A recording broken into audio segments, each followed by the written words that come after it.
Or new Well, technology? yeah, AI is going to be the next thing, obviously. Yeah, Yes, also Valve, I think, is heading into that direction in the future as well.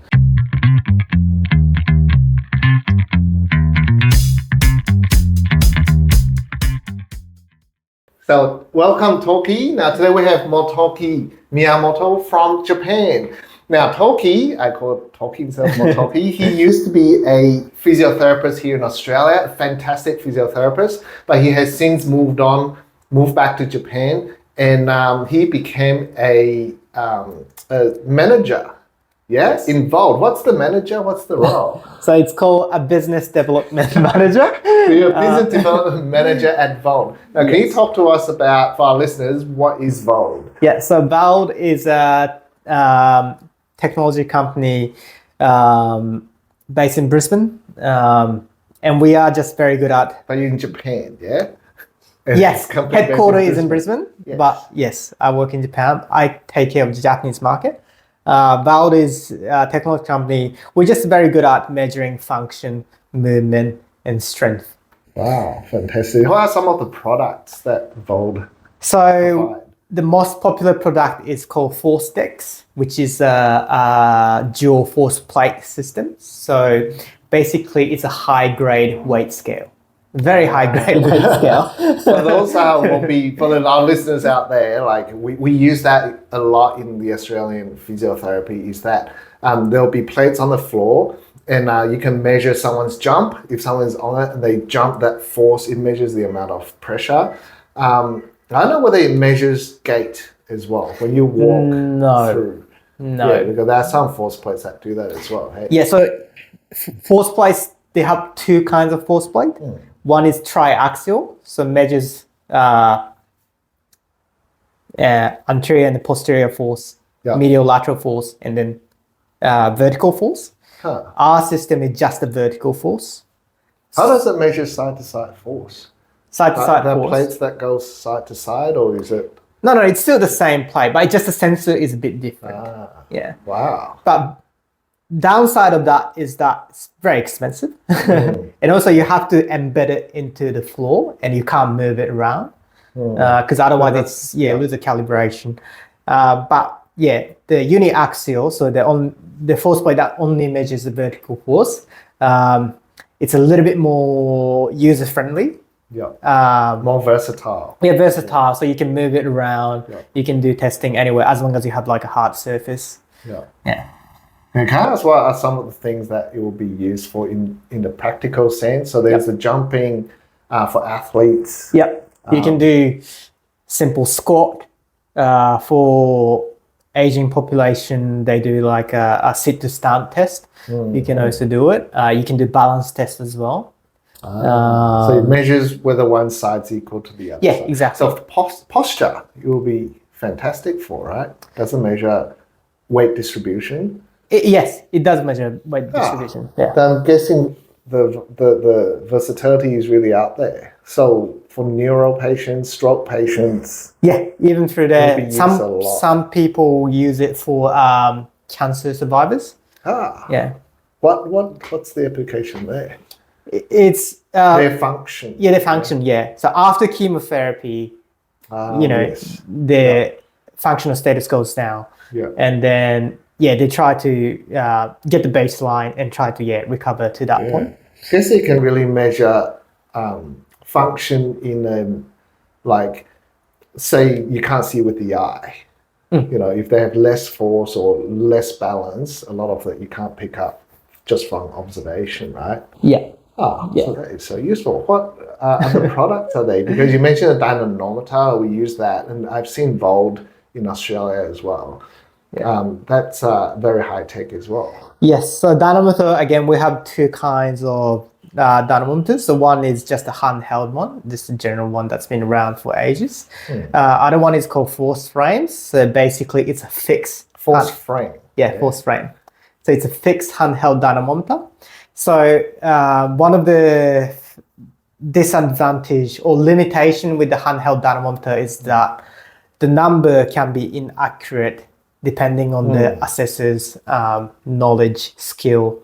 and also the strength as well. You're Yes, too weak to really measure them. exactly. So force frame sort of get rid of that limitation because it's fixed. So it's like a device that's fixed Yes. and the patient push against it. Yes, Ah, that's it. Yeah. that is so smart. So I couldn't imagine like what a friend would do. That makes so much sense. Yeah. Oh, wow. And I want to delve into the business itself because you were a physiotherapist and making a transition. Now you don't practice clinically. Yeah. You're Very minimal. Very minimal. Yeah, you still do some. A little bit, minimal, but yeah. very minimal. So most of your energy is into this equipment space, right? How did you make that transition? Like what happened at the time? Yeah. Because it's not an easy decision to make.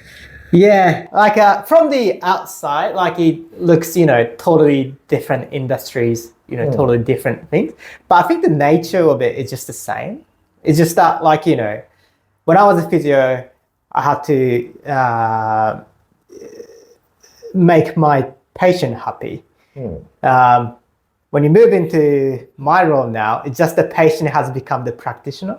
Because I sell to the practitioners, so I just make my practitioners happy, and then still, And happy practitioner means happy patients. Yes, exactly. So in a way, you are actually affecting a wider population of patients. Yes. Yeah, in that way. And it's so good to actually know the cutting edge technology that comes out. Because just chatting to you before this podcast, you've said a lot of different technologies that's happening that physios are not aware of, like the GPS for AFL players. They've been using for the past 10 years. I was so mind blown. Like, what? They use that all this time? And do you get also all the up-to-date stuff? Well, right now, because I'm in the sports tech industry, I have to be up to date with what's happening in that industry. Is there any new things that's coming out? I think, new technology? Yeah, AI is going to be the next thing, obviously. Yes, also Valve, I think, is heading into that direction in the future as well. Everyone's going that direction, eh? Yeah. So like even now, like I think in the medical field, there's already a capacity or capability for the AI to actually diagnose patients. But just that it has to be like a double check. But it is happening, isn't it? Yeah, it is happening. I think it's going to be happening to the physio world as well. Not necessarily diagnosis, but right now there's like a movement, like a motion capture system right now. Like I think it's heading into the direction where you can just take with your phone, and then within that phone, it always it's gonna tell you, how much degree your movements are. And that can be used also for exercise cueing as well. And then I think NEC, which is the one of the one of the Japanese company, they already have that system. Will start to develop the system where patient does exercise just in front of the camera, and then the camera watches your movement and give you feedback. Oh, you're not doing this right. You're doing this correct. That can definitely be a good assist, because I know there are some, just a simple app, and they use this AI to, when someone has a stroke, you take a picture of their face and they can tell you whether it is, a stroke or not. Like, it is not the definitive diagnosis, but in terms of, you do have to act fast, say if you have a stroke. That can definitely save someone's life. Like, you get the person to the hospital fast. For the average people out there, they probably don't know what the signs and symptoms to look out for. I thought that's amazing. So, but they are putting that into the sports world as well. In terms of diagnosis and things.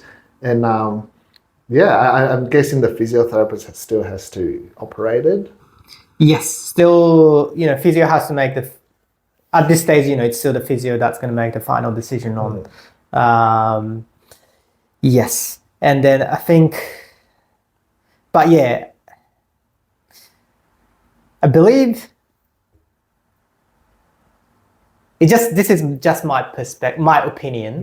But I think there's still a lot way to go. Even though technology is growing so fast, I think there's still a lot of way to go through where we get to a stage where the AI just sees the patient. Because at the moment, I think people misunderstand that technology is a solution. In fact, technology is just a strategy for physio to use. It's not the solution. So it doesn't tell you the it doesn't tell you at the moment. It doesn't tell you the answers. It just gives you the hint for you to make a decision on. But it's not going to be the decision maker for you. Yeah. I guess a lot of it is like, because we are in healthcare, we're working with humans, is that connection is never going to be achieved with AI. And that is, there's a difference between, hey, you can't move your arm. And, your arm, it's stopping you from, say, lifting up your kids. Yeah. Right? Yeah. I guess something to say about that. Like, so I also have a teaching role at one of the sports college in Japan. And they are like 18 years old to 22. Now, they actually... They love AI. Yes. Yeah. Yes. They pretty much... The world problem. Yeah. They tell everything to ChatGPT. And then ChatGPT apparently gives you very empathetic word to comfort you and encourage you. Probably more than they can more than they can get from their parents or something. So AI does do that, but AI like the feeling that you get is but AI also hallucinates. AI probably don't really care about your personal situation. But I use AI for a few of the, say, reply messages. I do go through ChatGPT sometimes just to see what it comes back with. And I must say the empathy that it shows can be quite generic and not very specific for the situation. I think you can tell. I do think you can still tell that it is a ChatGPT message. As opposed to genuine. Yes. Like for us, I think we can differentiate between that. Yeah. But for the younger generation, when they used to, use ChatGPT so more often than the human communication, I think they get adapted into. So whether they take it as a tool of learning or they become reliant on it. It'll be interesting to see what the world is like, because that is definitely picking up this trend. And everyone probably start to talk the same, maybe. Now let's talk about in the business sense. So in terms of you mentioned NEC has this new AI adaptation, right? Involved. Are they in competition? Not directly. But we are trying to adopt AI technology into our systems. So, for example, actually, I'm not sure if I can say this because it hasn't been in public. We'll cut it out. Or you can. We move on. I'm not sure. I'm actually not sure if we can. Or just describe around it. So there's AI. Yeah, the AI. So, like the plan. Yeah. Well, one of the what's possible with AI in our systems that maybe depending on the data, we can prescribe the exercises based on that data. And also the treatment note, just the AI does it. Yes. And then you don't have to do it. That's fantastic. Treatment notes, there are a few programs that's out that's done that. And it's definitely saved the practitioners a lot of time. And I feel like AI is, this is my thought, being a physio, and I'm starting to use AI. We have AI for notes taking as well. It's so amazing. Like you talk about the clinical things, you talk about non-clinical, and it captures just the clinical side. So it knows what to listen out for and what not to. And I feel, the way I see it is that it frees up my brain space so I can focus on more the treatment that I want to deliver. And all the nuances of note taking and all that's taken over. So I thought it's actually a positive thing. Instead of rather than it's doing my work and I just have to sit there. It helps with just innovation, so I can actually progress faster with my patients. Yes. Yeah. So that's definitely amazing. Now, being a business development manager, what are some of the challenges that you might face on a day-to-day basis? Yeah. So for me, what do you actually do as a business development manager? So even though the title is business development manager, I pretty much do everything. So I have to do, because I'm the only guy working in Japan. I have to do marketing. I have to do client success. I have to do. So the whole of Japan goes to you, all the clients, and you have to look after. Yeah. Wow. Yeah. That's a big job. Yes. Japan's got more population than Australia. Right? Yes. A lot more. Wow. Yes. So how do you manage that? There must be a lot of business owners that's speaking to you. Yes, but I think a lot of people's mind is, I think when they see Japan, a lot of people see as more technology advanced high countries. tech. Yeah, exactly. Yeah. Innovation. Yeah. But when it comes to healthcare or the sports, high performance sports environment, it's quite opposite. They are a lot more behind. So that's one of the tough challenges that I face, is that I think, in Australia, in English speaking, also in advanced companies, when you introduce your system, like, for example, handheld dynamometer, like, it's been around for long. Like, you don't even have to explain what it does to physio. Like, all the clicks when they. But in Japan, like, you actually have to explain what it does. Because they've never seen it before. Yeah, they've never seen it before. There's not, it's not included in their education. Some of the clinics does have handheld dynamometers. But yeah, I haven't, for majority, like, I usually have to explain.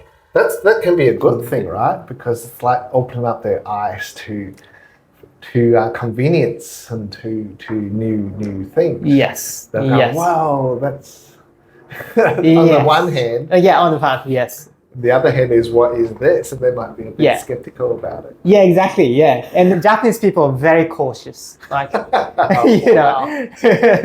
have to repeatedly educate them that, okay, this is going to help your practice. It's not that it's going to replace, your work. It's just helping, the numbers just there to help you. But like, for most of, for a lot of them, like, it's very hard to understand that, like, to overcome a fear of technology, I guess. Yeah. I love that you are teaching it at the younger generation of healthcare providers. So you are introducing these concepts to them and, like, talking to them about new technology. Yeah, so that's that's why I got hired anyway. Wow. That really complements, what you do. Yeah, exactly. Yeah. Ah, I see. Yeah, so fantastic. Before, I guess, when I started this job, Japanese market was, a very small scale. There was not much sales coming through the Japan market. Were there another business development manager before you? Before you took on the job? I was first one. New market. There's a distributor. Yes. But distributor, they don't. It's just a part of the the product they just have. Distribute. They don't really educate. Yeah, exactly. Yeah. So people that already knew about our system, they just go through the distributor and just get the system, and they already know how to use it. But when you want to expand the market, like, you have to educate people to understand the application of it in the real practice. I realize you have a very big job.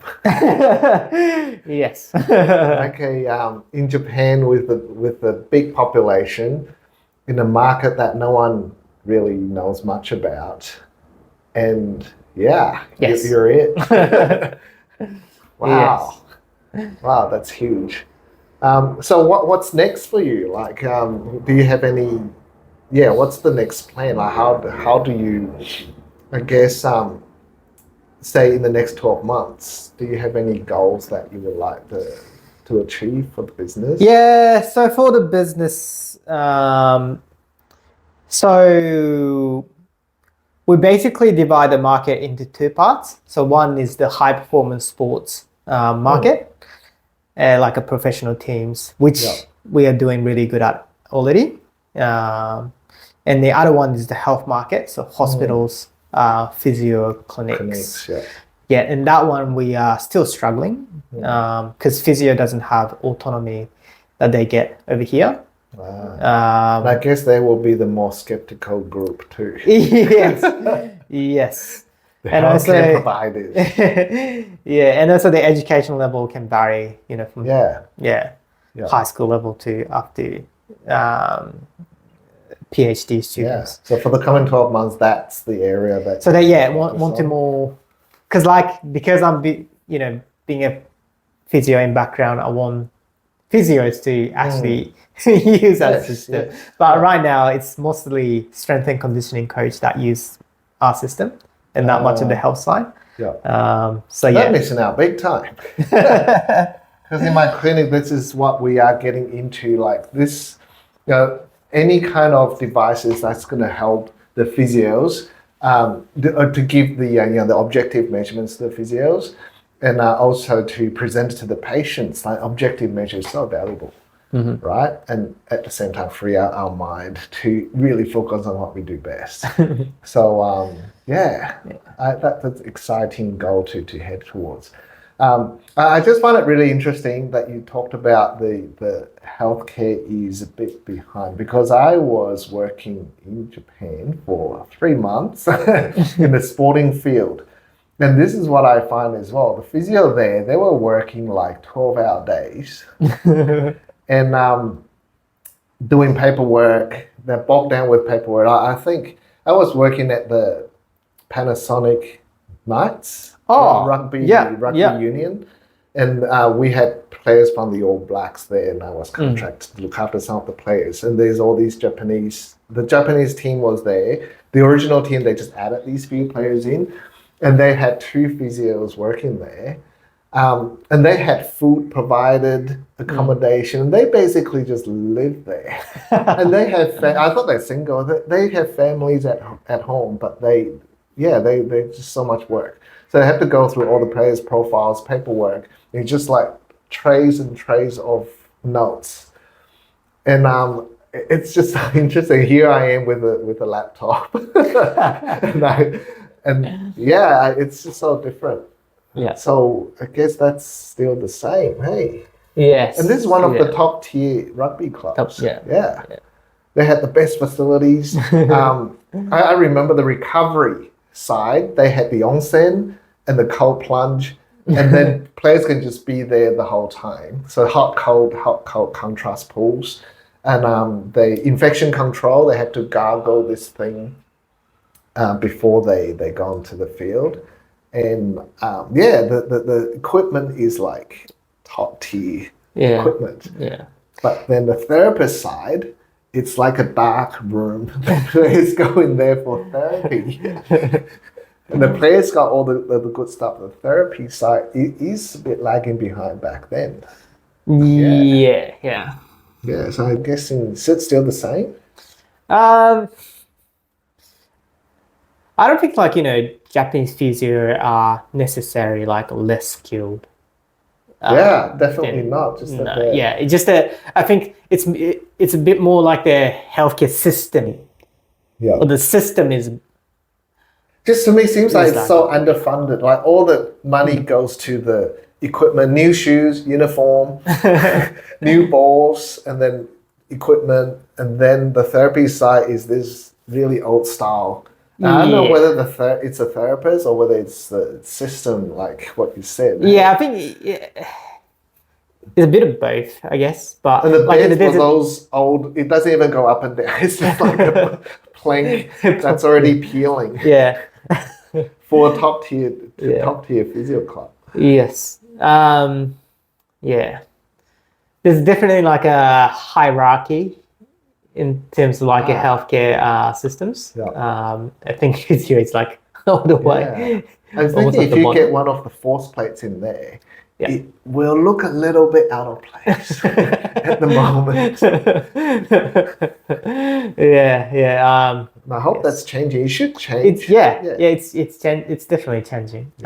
Especially I think in high performance sports side, it's it's much it gets That's where the value is. Hey, people see that high as standard. and that leads the pack, Yeah. I guess. But it also depends on the teams as well. Some of this blew my mind when I heard it. So I went to one of the professional basketball team to introduce our system. Yes. They didn't even have a training ground. They didn't have a training room for themselves. They have to go to like Anytime Fitness to do the training. Oh. And they are like a top tier professional basketball team. And I was like, oh my God. I wonder what that is. Is it lack of lack of it can't be lack of funding. So it's or the home ground just doesn't have enough space. It's a space issue. There's a bit of value issue as well again. Yes.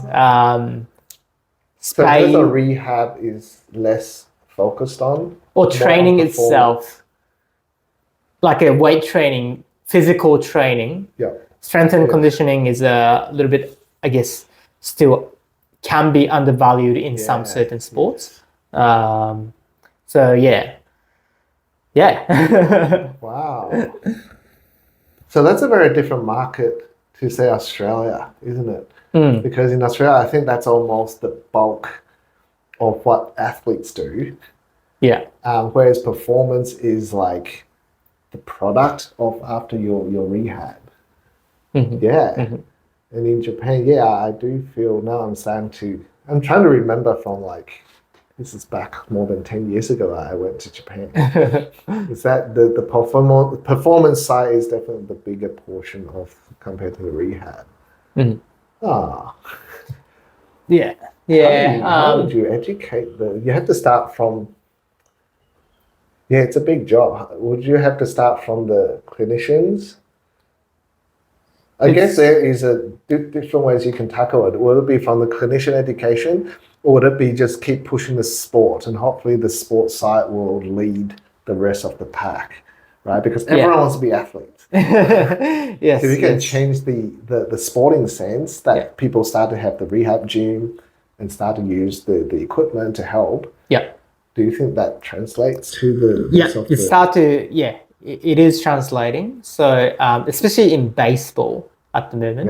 Baseball is like really big in town. So a lot of right now there are 12 incredibly fit. Hey, the baseball players. The 12 professional baseball teams in town.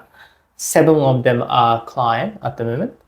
But more so, right now the trend is that the private personal gym facility that sees professional baseball player has been increasing in numbers and becoming our client as well. So there's definitely a viable pathway. Side to that as well. So the clubs actually purchase the equipment for their players. That's how it started. For the teams, basically. So their therapists use it. Therapists also use it. But also the team therapists. Team therapists use it. Athletic trainers. But medical side. And another thing, being a bit traditional in Japanese sports setting, is that medical side.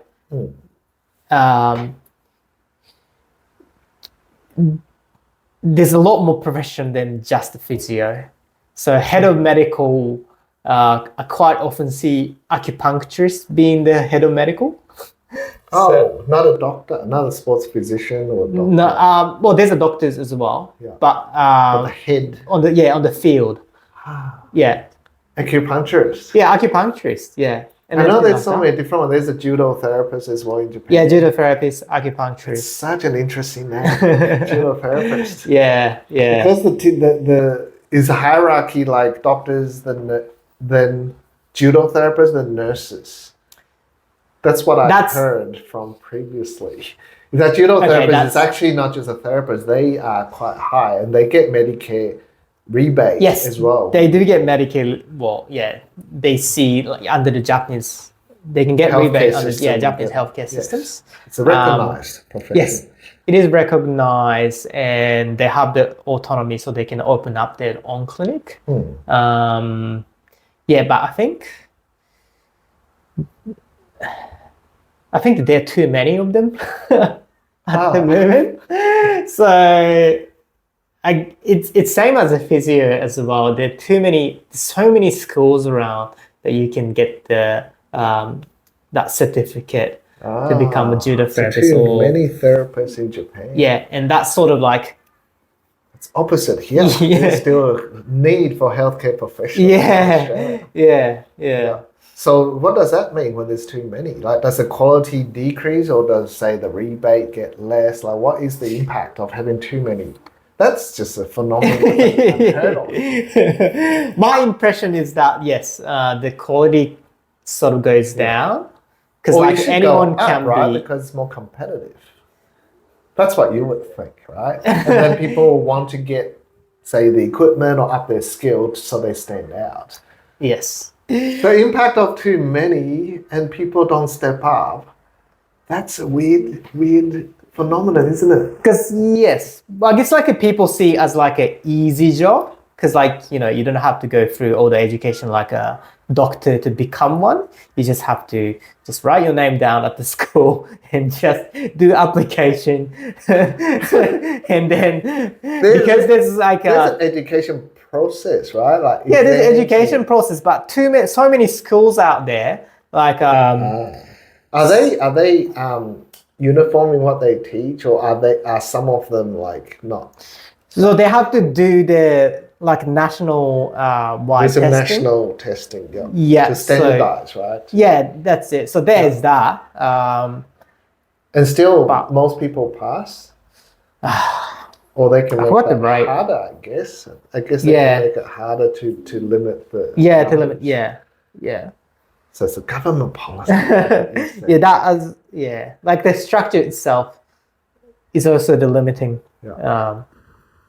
So I guess if there's not enough jobs out there for all the graduates, then some of them will venture into other fields that's not less related. And that's when the quality can decrease because you get the movement of those people back into a proper job that's clinical and they won't be able to perform. Yeah, some of them go to like more the personal trainer side. Personal trainer, a judo therapist doing personal training. Yeah.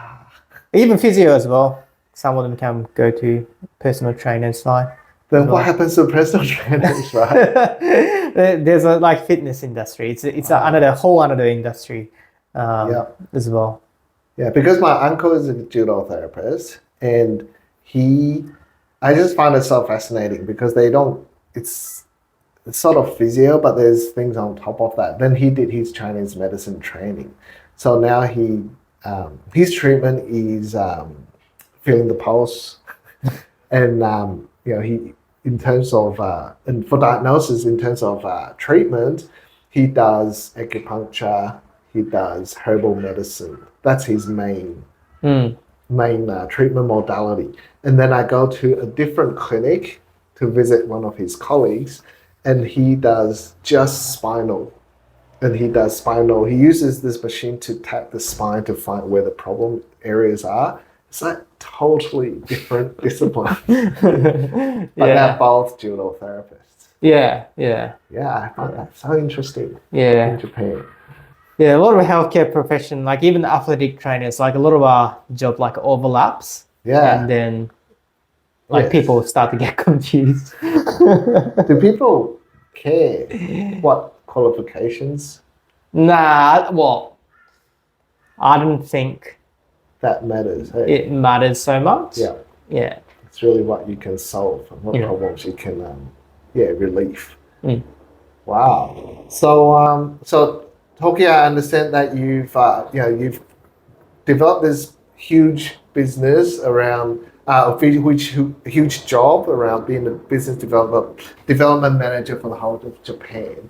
Then you got the lecturing at the TAFE as well for the younger generation that comes out in terms of education. They work so well together. What do you see in the whole of Japan in this space? Do you see a positive way moving forward? Or is it a growing industry? Or do you feel like it is like a steady... I don't know. I only see like the negative side stands out more. Wow. So for less me. and less people are getting into, or the system is bringing the whole of this space down. Yeah, like the system itself. Like But I Japan's think it's doing just, so well in the Olympics. I think in it's the just sport, like controlled by media as well, because they only show like negative news on the TV. Oh. Like, and then like it seems like no one is doing anything about it, Yeah. because they don't highlight that part. Yeah. They only show the negative side, and then here's the issues, but no one's doing anything about it. what are some of the issues that are like a problem right now, like, or challenges in this space? Like for the healthcare professional, like for physio, like the income for the past how long? I don't know I forgot how long it was, but it hasn't changed for a while. And the doctors and nurses' income is growing, and the physio is like the only healthcare profession that hasn't grown in terms of income. So that might be related to the number of graduates that come out. Yes, so that can be related to the quality of the physio. Even more reason for people to start to upskill and to stand out. Yeah, I know, but there should be a drive. Right? It should be a drive. Yeah, yes, that's the logical thinking. Maybe this is the dip before the rise. Yes, maybe, yeah. I'm the optimist. Optimistic. There always has to be a dip before the rise. Yes. I think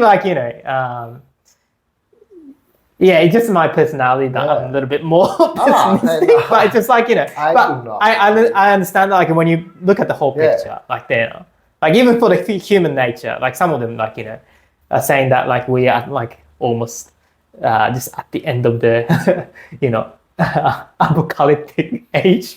But if you see the whole thing, the humanity is getting better, and their lives is getting better. Yes. Compared to 100 years ago or 200 years ago, it's so much better, right? If you think in the wrong way. Well, people's lifespan's getting higher and higher. Yeah, but exactly. Then they did say we've reached a plateau, because you get the rapid rise during the time with medical advances that people's diseases get less, but now it's what's discovered, it's already discovered. Now it is just there. But then you have the other school of thought that we've never focused on longevity. We focus on survival previously, but now people are really looking after themselves more. Well, there's a trend, say the organic food industry. In the 1970s, no one cares about organic food, right? But now there is yoga, mental health. There's all these things happening. So whether it's good or not in the long term, but then there is this trend towards longevity, right? And then there is a certain population that think they can last until 200, 300 years old, which is before they just want to live a disease-free life. That's all they care about. Yeah. Mm-hmm. So it will be interesting to see what this future holds, right? Yeah. But for you have a big job before you to educate the healthcare professionals in Japan who is, their mindset might not really be there. And so you still really have to be one step ahead. And I guess that's why you're in Australia. Learning the trend or to bring back to Japan. Now, what are you looking forward to learning about while you're here or during this trip? Yes, so definitely there's going to be talk about the future coming updates, Yeah. which is always That's exciting. exciting. Yeah. Yes. Yeah, like I've worked with Valve for 4 years now. Like compared to when I started, like it has grown so much as well. So Yeah. I'm very excited to hear about what's coming next. But also, yeah, a lot of people get creative with technologies. Yeah, that space I think will be really exciting. Yeah, very get like innovative with their application. Yeah. So I never thought that like our technology can be used to cancer, survivors. But yeah, the principle was the same. So yeah, learning about new application. Yeah. That's what I'm trying to learn more.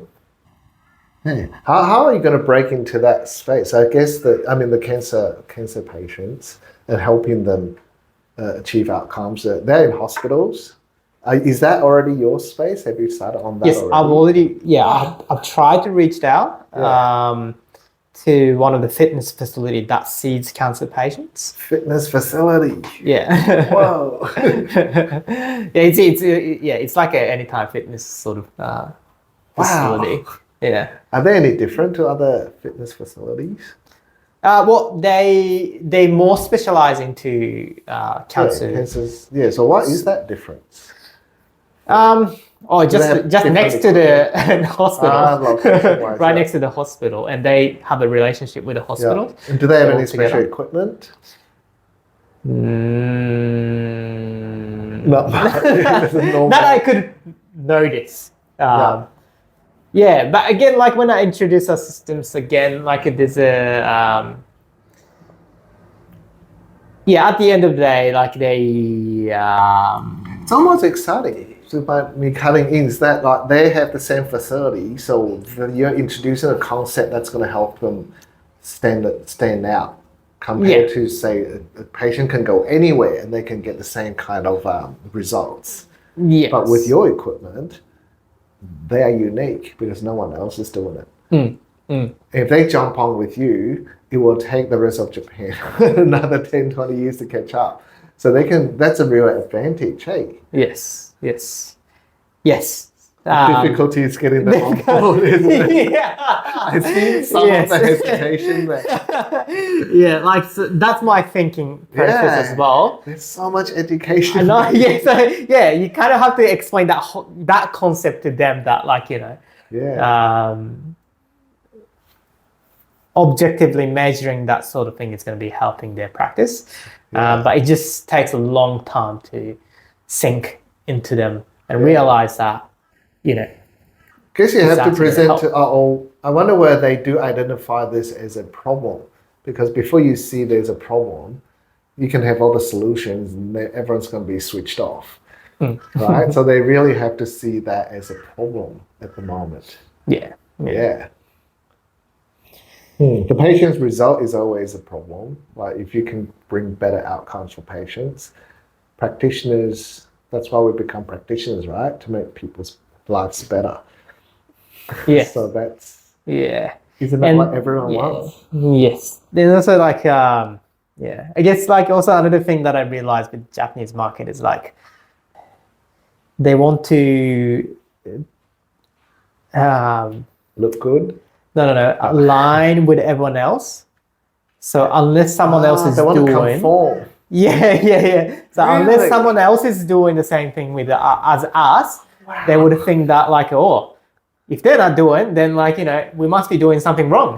That is a very, very interesting concept because Japan is just from what I haven't lived there, but like conform is one of the big things culturally, am I right? Yes, uniformity. Yes, yeah. But then at the same time, you need to innovate and be one step in front of everyone. So how do you? Yeah, exactly. So how do you find the balance? So that's why the education is like, I guess the core thing that I'm focusing on in Japanese market. So the sales really increased when I started to do a lot of educational sessions, a little bit workshop as well. Then we start to see a lot of increase in sales. Before that, I was doing a little bit of marketing stuff, like doing SNS stuff, but like it got no effect on the market without education. Yeah, without education. Taking it on. Yeah. So wow.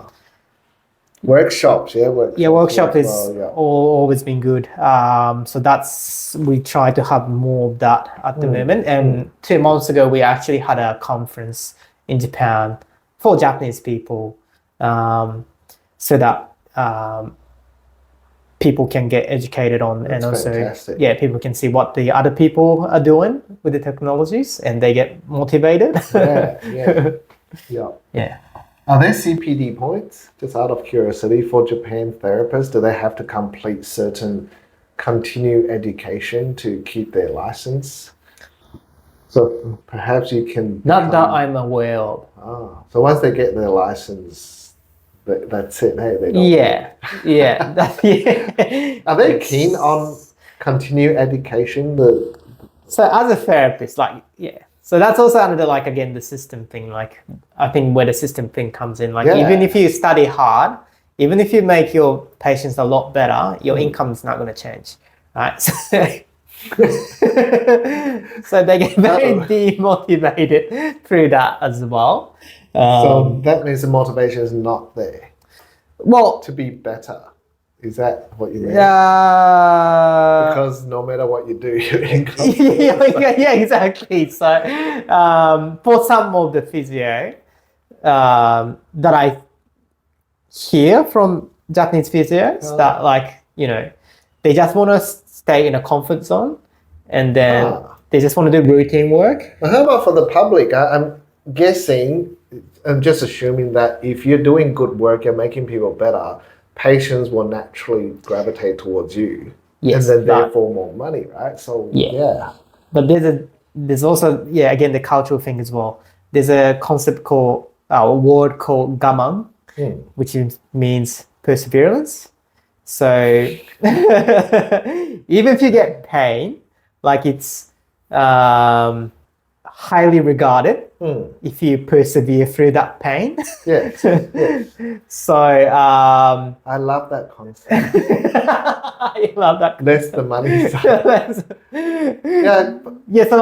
from the patient, wouldn't it? from the patient, even if they get pain, they're not necessarily going to seek help. I see what you mean. I thought you're talking about the practitioners. They refine their arts through pain. They just keep training until they get there. You're not referring to that. You're talking about the patient putting up with pain. Putting up with pain, And they see that life as it is, and then they just, move on. We see that as a virtue. It's a positive thing to persevere. Really? Yeah, and then also because, healthcare, Japanese public healthcare is very good. Yes. You only pay 30% of what's going to cost.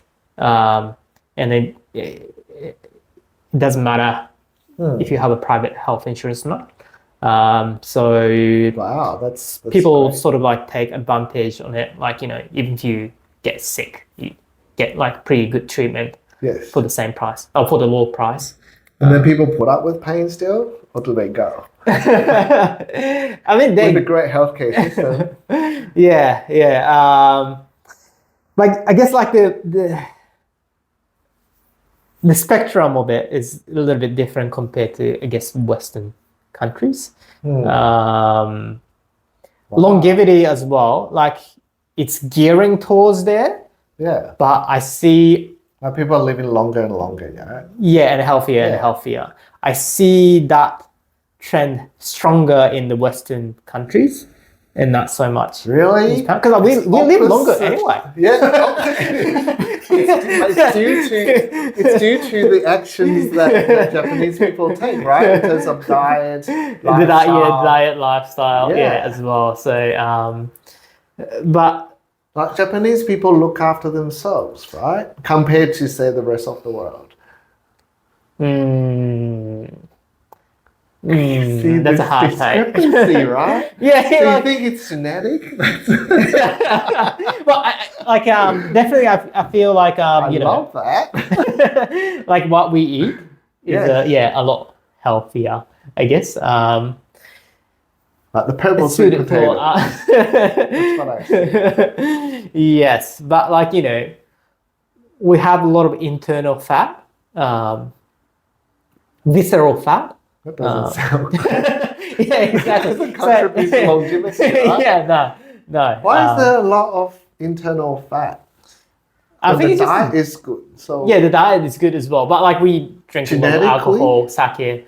As so well. genetically there's more internal fat or because of other causes. I haven't dived into it too much. Is But that a thing? More internal fat? that's what like for me, like even for me, my cholesterol level is like very high. It's probably from the long working hours.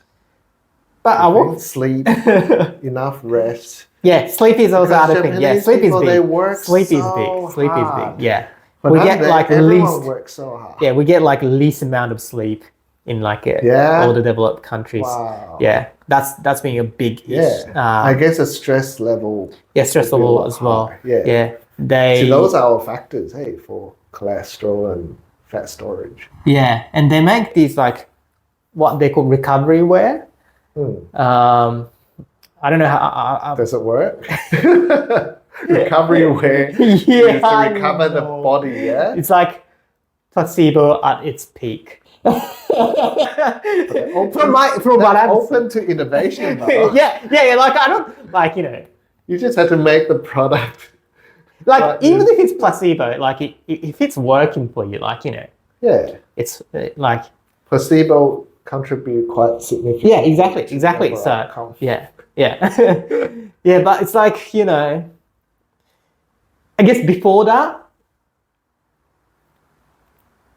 you can do a lot more thing like looking after your diet, Yes. like sleep hygiene, before you try that to wear that recovery wear on. You know what I mean? It's a quick way. Quick way. Yeah, exactly. So that's like a bit of marketing side as Yeah. well. So I guess lifestyle change is one of the hardest things. Like yeah, like- but that's what you actually get like Yeah. the most effect out of it. Yeah. Yeah. I guess the way to get into the market will be present the products in a way that's like this That's gonna be recovery instant. way. If you do this, then you don't have to do these long routes to get to the results. Yeah. Wow. Wow, that's significant. Now, culturally, it's different, and mindset-wise, it's different. It's like a total different game. Well, that's fantastic.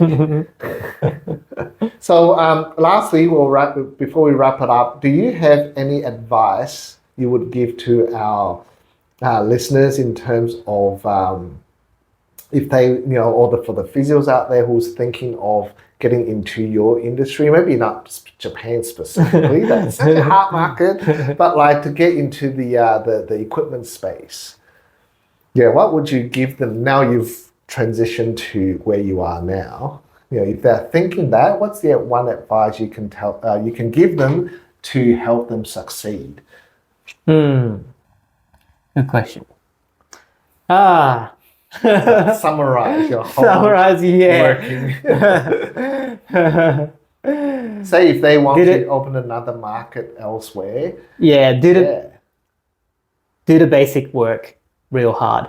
And then and what is the basic don't just look work? for the hey? What's the basic work? Like research on Yeah, like just research on it as well, but like also